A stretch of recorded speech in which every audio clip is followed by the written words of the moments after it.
பால் கெட்டு போயிட்டுதுன்னா தயிரா மாறும். பாலை விட தயிருக்கு விலை அதிகம். தயிர் கெட்டு போயிட்டுதுன்னா பாலாடை கட்டிகளா மாற்றலாம். அது தயிர் பாலை விட விலை அதிகம். திராட்சைப்பழச்சாறு ருசியா இருக்கும், விலையும் அதிகம். ஆனா அது புளிச்சு போனா திராட்சை ரசமா, அதாவது ஒயினா மாறுது. இது திராட்சைப்பழச்சாரை விட விலை உயர்ந்தது. இதுல இருந்து நமக்கு என்ன தெரியுதுன்னா, நீங்க தவறுகள் செய்யறதுனால கெட்டவங்க கிடையாது. நாம செய்யற ஒவ்வொரு தவறும் அனுபவமா மாறி நாம பண்படுத்தப்படுறோம், விலைமதிப்பு மிக்கவரா மாறுறோம். கிறிஸ்டோபர் கொலம்பஸ் கப்பல்ல பிரயாணம் செஞ்சப்போ தவறான வழியில போயிட்டாரு. ஆனா அவர் செஞ்ச தவறே அமெரிக்காவை கண்டுபிடிக்க வழி செஞ்சது. அலெக்சாண்டர் பிளெமிங் செஞ்ச தவறுதான் அவரை பென்சிலின் கண்டுபிடிக்க செஞ்சது. ஐயோ, நாம தவறு செஞ்சிட்டோமேன்னு கவலைப்படாதீங்க.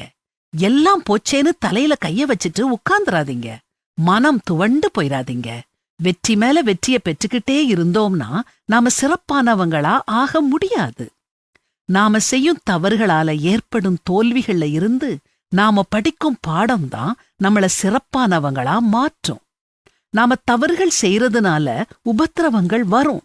உபத்திரவங்கள் நம்மை பண்படுத்தும்.